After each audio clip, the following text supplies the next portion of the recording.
राधे राधे, जय श्री कृष्णा। मैं सीमा सिंह बड़ों को चरण स्पर्श, छोटों को प्यार और बराबर वालों को नमस्कार करती हूँ।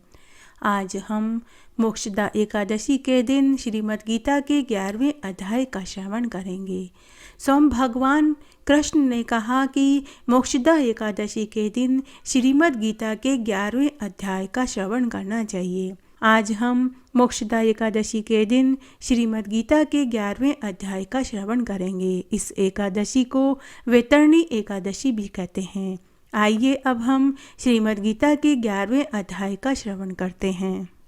श्री महादेव जी माता पार्वती जी से बोले कि हे प्रिय, गीता के वर्णन से संबंध रखने वाली कथा एवं विश्व रूप अध्याय के पावन महात्म्य का तुम श्रवण करो। हे विशाल नेत्रों वाली पार्वती, इस अध्याय के महात्म्य का पूरा वर्णन कोई भी नहीं कर सकता। इसके संबंध में सहस्त्र कथाएं हैं। उनमें से एक कथा मैं तुम्हें सुनाता हूँ, तुम ध्यान से सुनो।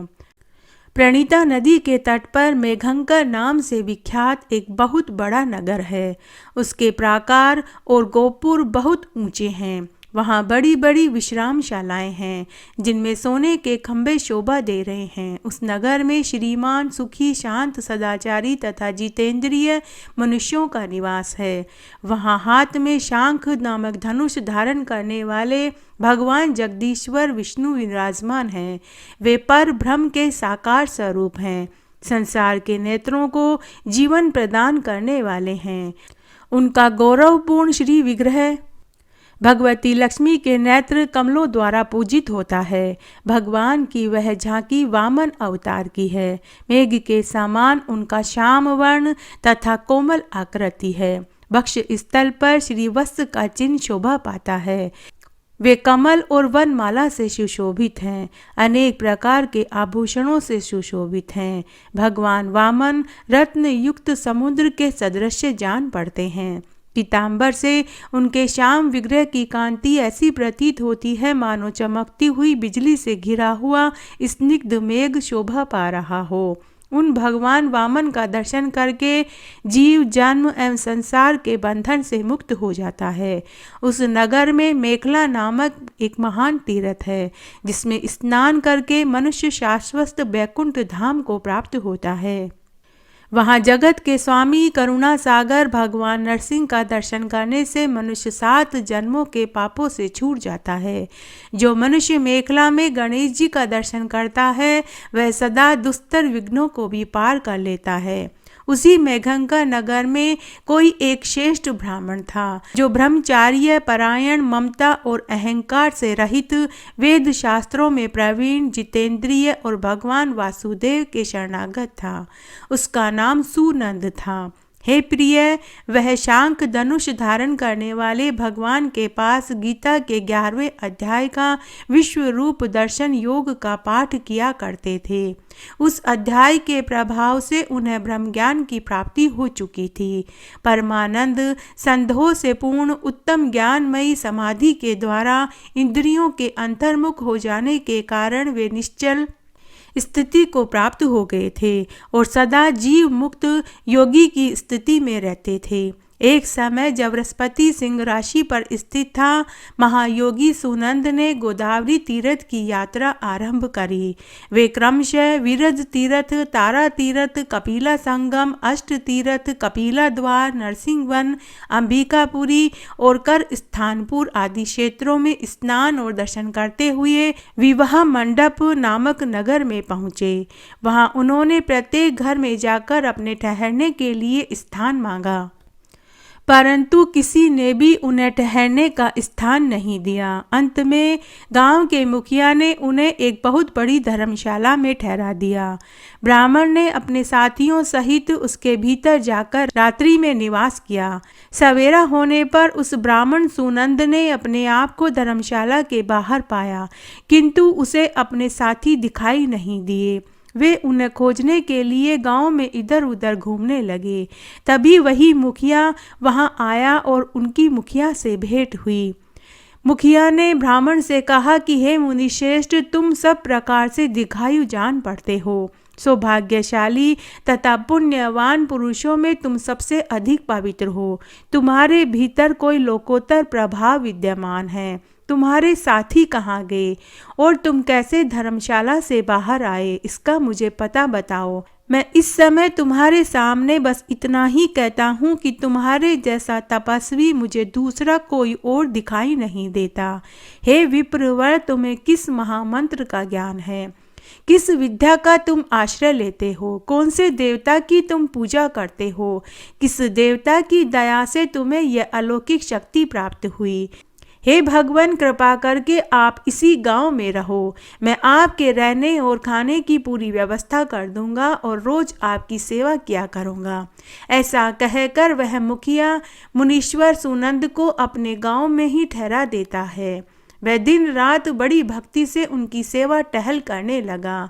जब 7-8 दिन बीत गए तब एक दिन सुबह सुबह वह मुखिया महात्मा जी के पास आया और रोने लगा और बोला कि हाय, आज रात में राक्षस ने मुझ भाग्यहीन के बेटे को चबा लिया। मेरा पुत्र बड़ा ही गुणवान, भक्तिवान, धर्मात्मा था।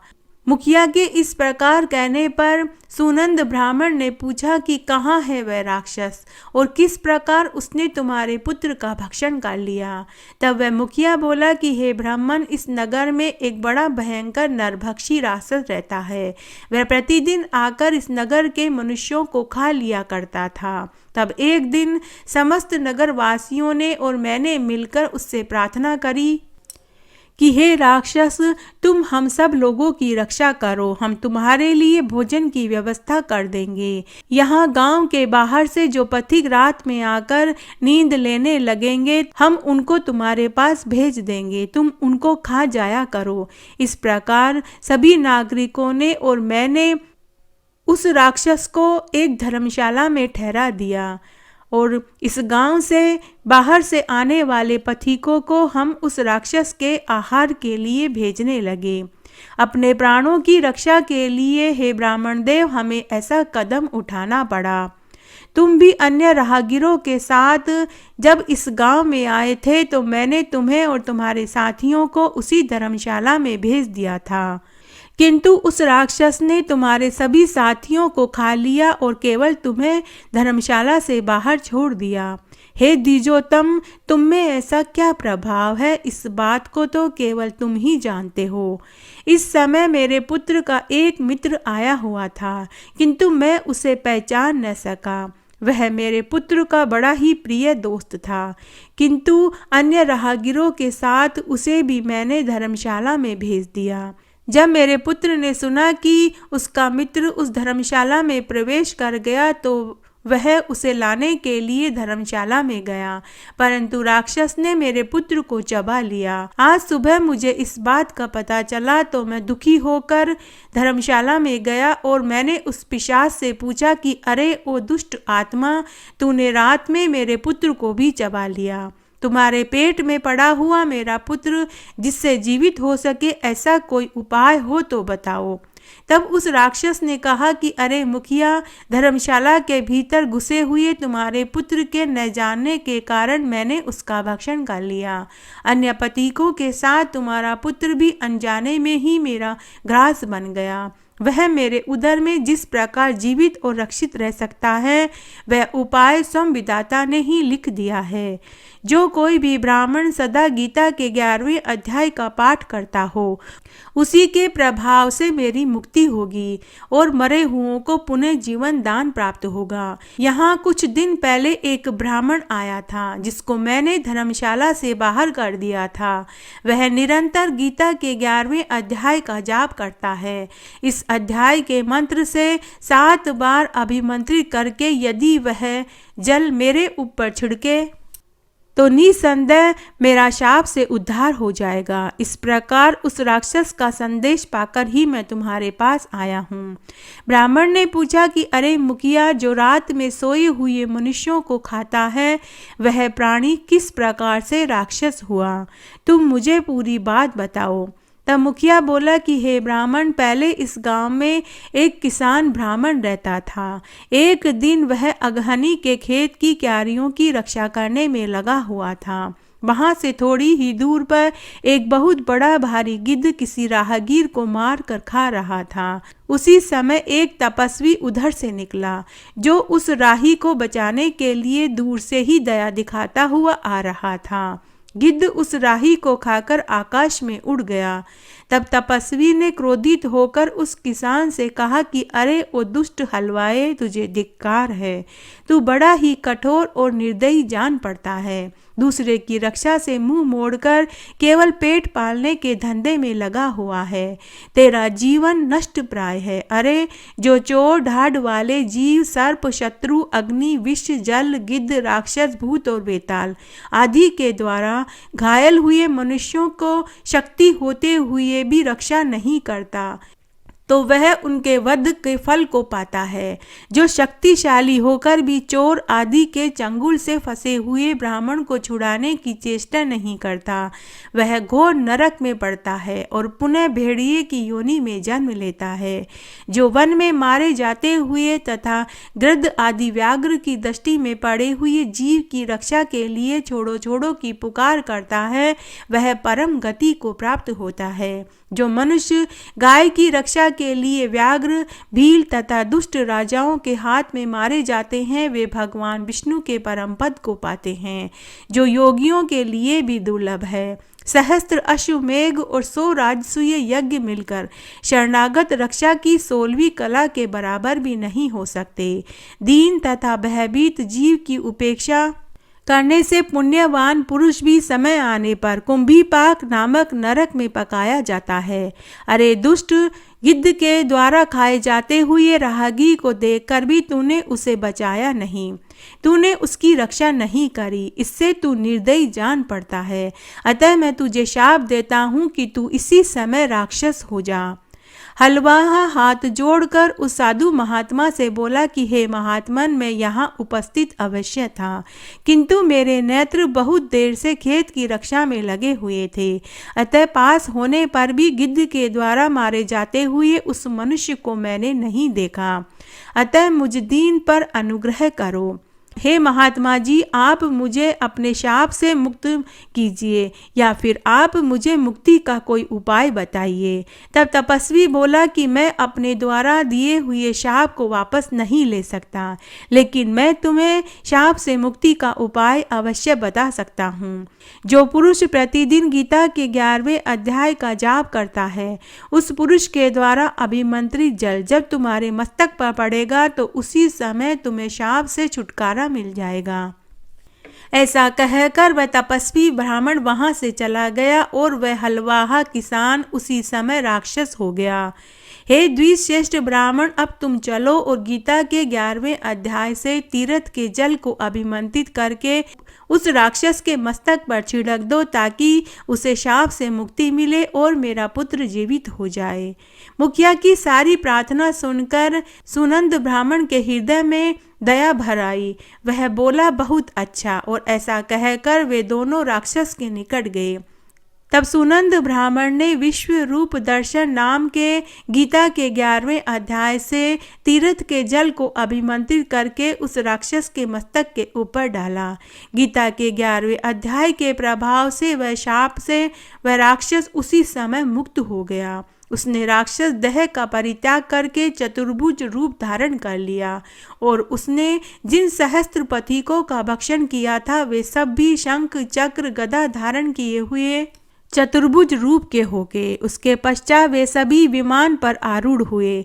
इतने में ही उस मुखिया ने राक्षस से पूछा कि अरे निशाचर, इन सब में से मेरा पुत्र कौन सा है, उसे तुम मुझे दिखाओ। उसके ऐसा कहने पर दिव्य बुद्धि वाले राक्षस ने कहा कि ये जो तमाल के समान श्याम, 4 भुजाधारी, माणिक्यमय मुकुट से सुशोभित तथा दिव्य मणियों के बने हुए कुंडलों से अलंकृत है और वैजयंती माला का हार पहने हुए हैं, जिसके कंधे मनोहर प्रतीत होते हैं, सोने के भुजबंदों से विभूषित, कमल के समान नेत्र वाले, स्निग्ध रूप तथा हाथ में कमल लिए हुए दिव्य विमान पर बैठकर देवत्व को प्राप्त हो चुका है। इन्हीं को तुम अपना पुत्र समझो। यह सुनकर मुखिया ने उसी रूप में अपने पुत्र को देखा और उसे घर ले जाना चाहा। यह देखकर उसका पुत्र हंस पड़ा और कहने लगा। पुत्र बोला कि हे मुखिया, कई बार तुम भी मेरे पुत्र हो चुके हो। पहले मैं तुम्हारा पुत्र था, किंतु अब मैं देवता हो गया हूँ। इन ब्राह्मण देवता के प्रसाद से मैं बैकुंठ धाम को जा रहा हूँ। देखो, यह निशाचर भी चतुर्भुज रूप को प्राप्त हो गया है। गीता के 11वें अध्याय के महात्म्य से यह सब लोगों के साथ भी विष्णु धाम को जा रहा है। अतः तुम भी इन ब्राह्मण देवता से गीता के 11वें अध्याय का अध्ययन करो और निरंतर जाप करते रहो। इसमें संदेह नहीं कि तुम्हारी भी ऐसी ही उत्तम गति होगी। हे तात, मनुष्यों के लिए साधु पुरुषों का संग सर्वदा दुर्लभ है और वह भी इस समय तुम्हें प्राप्त हो रहा है। अतः अपना अभिष्ट सिद्ध करो। धन, भोग, दान, यज्ञ, तपस्या, पूर्व कर्मों से क्या लेना देना है। विश्व रूप अध्याय के पाठ से ही परम कल्याण की प्राप्ति होती है। पूर्णानंद संदेहो स्वरूप श्री कृष्ण नामक ब्रह्मा के मुख से कुरुक्षेत्र में अपने मित्र अर्जुन के प्रति जो अमृत में उपदेश निकला था, वही श्री विष्णु का परम सात्विक रूप है। तुम उसी का चिंतन करो। वह मोक्ष के लिए प्रसिद्ध रसायन है। संसार भय से डरे हुए मनुष्यों की आदि व्याधि का विनाशक तथा अनेक जन्म के दुखों का नाश करने वाला है। मैं उसके सिवा दूसरे किसी साधन को ऐसा नहीं देखता। अतः उसी का तुम भी अभ्यास करो। तब महादेव जी माता पार्वती जी से बोले कि हे पार्वती, वह सबके साथ श्री विष्णु के परम धाम को चला गया। तब मुखिया ने ब्राह्मण के मुख से उस गीता के 11वें अध्याय को पढ़ा। फिर वे दोनों ही उसके महात्म्य से विष्णु धाम को चले गए। हे पार्वती, इस प्रकार तुम्हें गीता के 11वें अध्याय का मैंने महात्म्य सुनाया। इसके श्रवण मात्र से ही महान पातकों का नाश हो जाता है। इस कथा को सुनने का फल सबको मिले, कहानी कहने वाले को, सुनने वाले को और हुकारा भरने वाले को। घटती हो तो पूरी हो तो परवान चढ़े, भूले बिसरे नाम तेरे भंडार में भरे। इस प्रकार आज मैंने आपको मोक्षदा एकादशी, वैतरणी एकादशी के दिन गीता के 11वें अध्याय को सुनाया। आशा करती हूँ यह आपको जरूर पसंद आएगा। मेरे साथ बने रहने के लिए आपका धन्यवाद। आगे आने वाले महात्म्य के लिए भी आप इसी तरह मेरे साथ बने रहें। धन्यवाद।